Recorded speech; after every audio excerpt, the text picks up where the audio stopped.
Olá, concurseiro! Seja bem-vindo ao canal da Astro Educa. Hoje vamos estudar Administração Estratégica para o cargo de Analista de Gestão.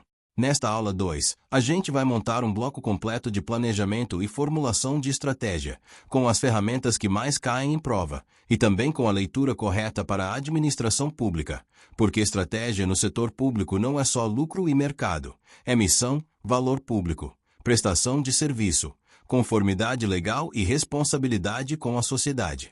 A administração estratégica começa com uma ideia simples. Estratégia é a ponte entre onde a organização está e onde ela precisa chegar, considerando restrições e oportunidades do ambiente. Planejamento estratégico é o processo de pensar essa ponte com método, definindo direção, escolhas e prioridades.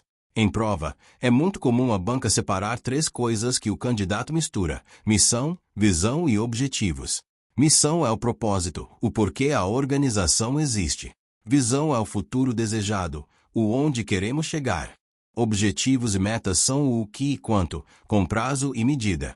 No setor público, a missão normalmente vem muito ligada à lei, políticas públicas e interesse coletivo, então não dá para inventar missão que contrarie o mandato institucional. Quando a gente fala em abordagens básicas para a formulação de estratégia, pense que existem duas formas clássicas de enxergar isso. A estratégia pode ser mais deliberada, planejada e desenhada antes, ou pode ser mais emergente, construída ao longo do caminho conforme a organização aprende e se adapta. A banca adora essa diferença. Estratégia deliberada combina com ambientes mais previsíveis e com forte capacidade de planejamento e controle. Estratégia emergente aparece quando o ambiente muda rápido, quando existem muitas incertezas, ou quando a organização aprende com a prática e ajusta rotas. E aqui entra um conceito muito cobrado, os 5 Ps da estratégia, do Mintzberg.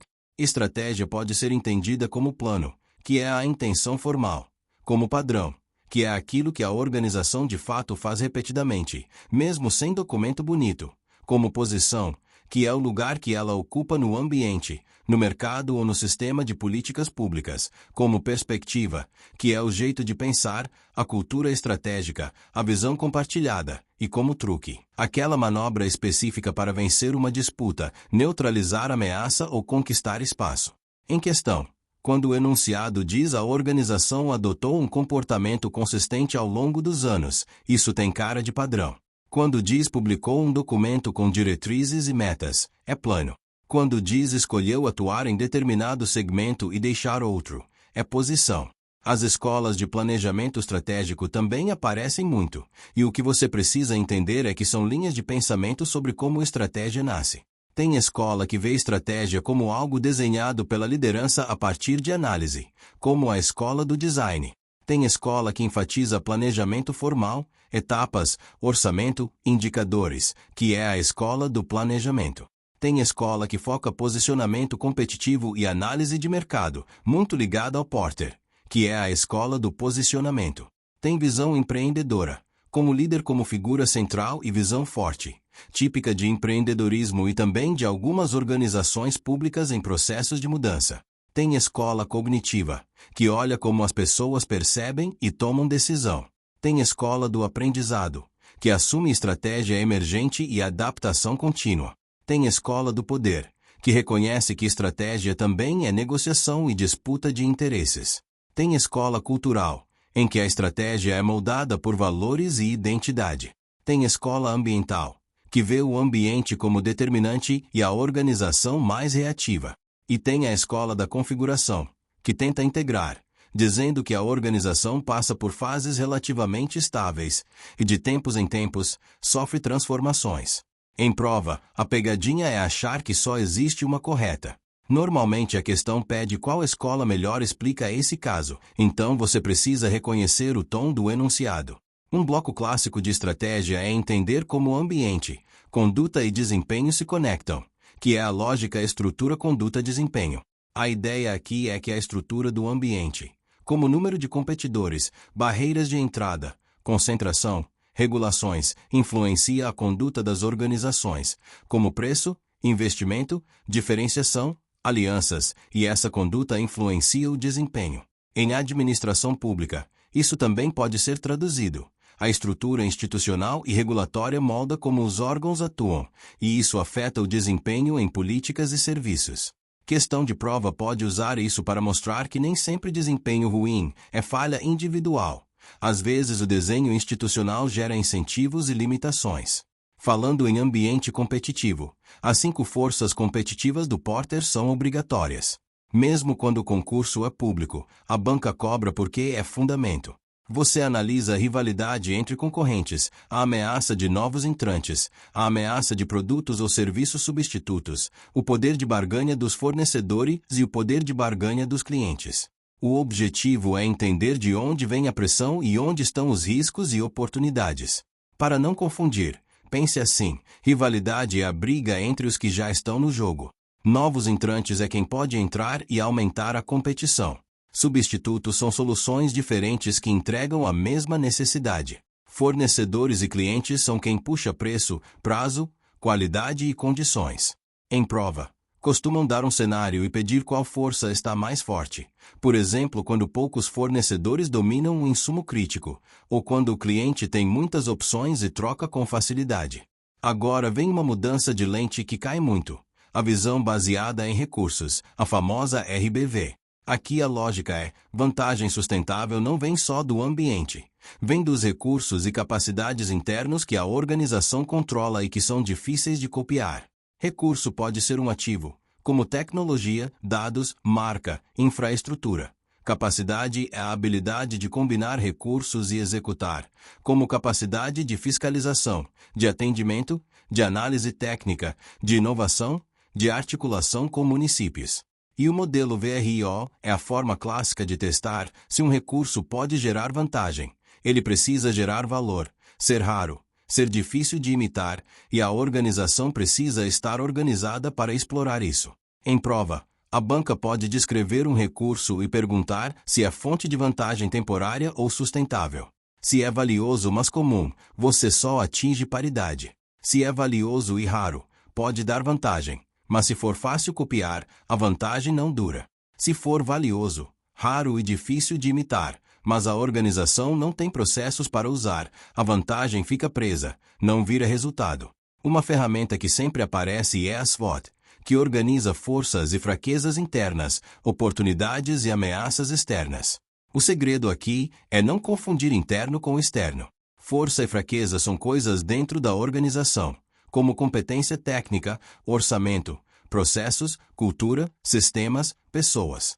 Oportunidade e ameaça são do ambiente, como mudanças legais, tecnologia, clima, expectativas sociais, crise econômica, concorrência, parceiros.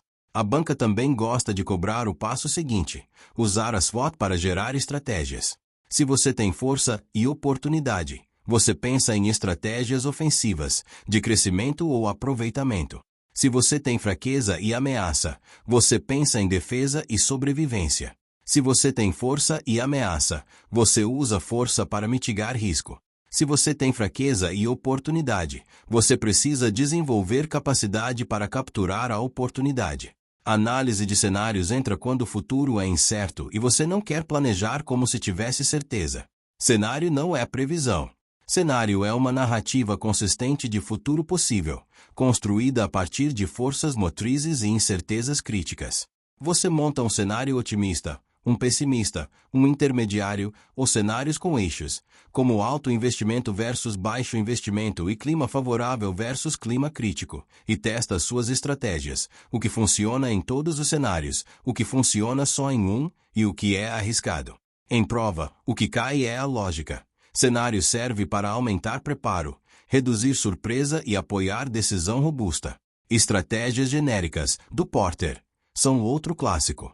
A organização pode buscar liderança em custos, buscando eficiência e escala. Pode buscar diferenciação, entregando algo percebido como único, ou pode focar em um segmento específico, e dentro desse foco pode competir por custo ou por diferenciação. Em prova, a armadilha é achar que liderança em custos é fazer barato de qualquer jeito. Não é isso. É ter estrutura de custos melhor que os outros mantendo o padrão mínimo. E diferenciação não é enfeitar. É entregar atributos valorizados e sustentáveis. No setor público, você pode traduzir isso como eficiência operacional, qualidade percebida pelo cidadão, foco em público-alvo ou território específico, e desenho do serviço para necessidades diferentes. Cadeia de valor é uma ferramenta para entender como a organização cria valor em etapas. No privado, valor costuma ser percebido pelo cliente e refletido em preço e margem. No público, valor é mais ligado a resultados para a sociedade, como preservação ambiental, serviços de qualidade, redução de riscos, transparência. A cadeia separa atividades principais e atividades de apoio, e a grande sacada é identificar onde estão os gargalos, onde está o custo, onde está a qualidade e onde dá para melhorar. Em prova, pode aparecer como análise de processos e atividades para gerar eficiência e impacto. Agora vamos para as matrizes, que são ferramentas de portfólio e decisão. A matriz BCG classifica unidades ou projetos pelo crescimento do mercado e participação relativa, gerando categorias típicas como projetos que consomem caixa e projetos que geram caixa. No setor público, você pode adaptar para prioridade e maturidade, ou para demanda social e capacidade de entrega, mas o raciocínio de alocação de recursos permanece. Onde investir, onde manter, onde reavaliar. A matriz McKinsey, ou GE, trabalha com a atratividade do setor e força competitiva, em uma grade mais detalhada que a BCG, justamente para escapar da simplificação excessiva. Em prova, o que importa é entender que ela considera múltiplos fatores em cada eixo, e ajuda a decidir investir, selecionar ou desinvestir. A matriz de Ansoff é sobre caminhos de crescimento, combinando produto e mercado. Penetrar mais no mercado atual com o que já existe. Desenvolver mercado levando o que já existe para novos públicos. Desenvolver produto para o público atual. Ou diversificar criando algo novo para público novo, que é o caminho mais arriscado.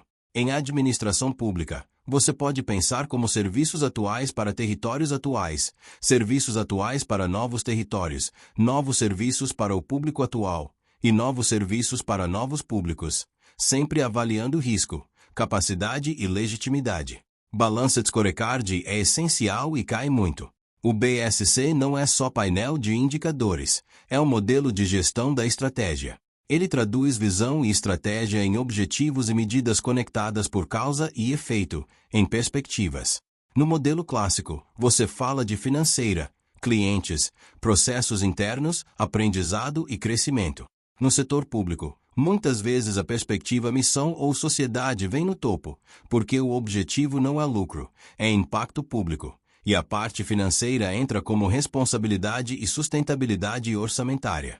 Em prova, o que você precisa saber é: BSC ajuda a alinhar a organização, comunicar estratégia, monitorar execução e evitar que cada área corra para um lado. Ele também conecta iniciativas e projetos aos objetivos estratégicos. E para o BSC funcionar, entram os indicadores-chave de desempenho, os famosos KPIs. KPI bom não é qualquer número. Ele precisa medir algo crítico para o objetivo. Se o objetivo é reduzir tempo de atendimento, o KPI pode ser tempo médio, tempo máximo, percentual atendido dentro do prazo. Se o objetivo é qualidade, pode ser satisfação, retrabalho, conformidade, auditorias. A formulação de KPI exige definição clara, fórmula, fonte de dados, periodicidade, responsável, meta e linha de base. E no acompanhamento, você não olha só para o número final. Você analisa a tendência, compara com meta, busca causa raiz e define plano de ação. Outra pegadinha é confundir indicador de esforço com indicador de resultado. Quantidade de treinamentos é esforço. Redução de erros após treinamento é resultado. Os dois podem ser úteis, mas você precisa saber qual é qual. Gestão de stakeholders fecha esse bloco porque estratégia não acontece no vácuo. Stakeholders são partes interessadas que afetam ou são afetadas pela organização. Servidores, gestores, usuários do serviço, comunidades, órgãos de controle, parceiros, fornecedores, ONGs, mídia, prefeituras, governo estadual. O primeiro passo é identificar e priorizar, porque você não engaja todo mundo do mesmo jeito. Em geral, você avalia poder de influência e nível de interesse, e define estratégias de relacionamento. Comunicar, consultar, envolver, negociar, construir parceria. Em prova, Aparece muito a ideia de legitimidade e transparência no setor público, e também a noção de que stakeholder não é só cliente, é um ecossistema de atores. Agora, inovação na gestão pública é um tema atual e muito cobrado. Inovar no público não é só criar aplicativo, é melhorar políticas, serviços, processos e governança para gerar valor público. Pode ser inovação incremental, pequenas melhorias contínuas, ou inovação mais radical, mudando o modelo de atendimento, digitalizando processos, integrando bases de dados, criando novos arranjos com municípios e sociedade. Os limites são importantes: legalidade, proteção de dados, controle, orçamento, capacidade institucional. E os habilitadores também: liderança comprometida, cultura de aprendizado, gestão por evidências, uso de dados, design de serviços com foco no usuário, experimentação responsável e avaliação de impacto. Em prova, a banca gosta de governo digital, desburocratização, gestão por resultados, laboratórios de inovação, cocriação, melhoria regulatória, sempre com o cuidado de não confundir inovação com improviso. Inovação precisa de método e governança. Para terminar a aula, vamos falar de liderança, porque estratégia sem liderança vira documento e morre na gaveta. Liderança, em administração, é influenciar pessoas para alcançar objetivos. E em prova, o mais comum é comparar estilos e entender a adequação ao contexto. Liderança transacional é baseada em troca, metas, recompensa e controle, muito útil para rotinas e execução. Liderança transformacional inspira, dá sentido, mobiliza, muda cultura, muito cobrada quando falamos de mudança e inovação. Liderança situacional lembra que não existe um único estilo perfeito. O líder ajusta direção e apoio conforme maturidade e competência da equipe. E no setor público, entram com força ética, integridade, accountability e capacidade de articular stakeholders, porque o gestor público lidera em ambiente de múltiplos controles e interesses. O resumo que eu quero que você leve é o seguinte: planejamento estratégico define direção e escolhas. Estratégia pode ser deliberada ou emergente. Os 5 PS te ajudam a interpretar o que estratégia significa na questão. As escolas mostram diferentes formas de a estratégia nascer. Porter te dá ferramentas de ambiente e posicionamento. RBV e VRIO te dão ferramentas internas. SWOT cenários organizam diagnóstico e incerteza. Estratégias genéricas e cadeia de valor conectam escolha com execução. Matrizes ajudam a decidir portfólio e crescimento. BSC e KPIs traduzem estratégia em gestão diária. Stakeholders mostram que estratégia é relação e legitimidade. Inovação pública traz métodos para melhorar valor público. E liderança é o motor que transforma plano em prática.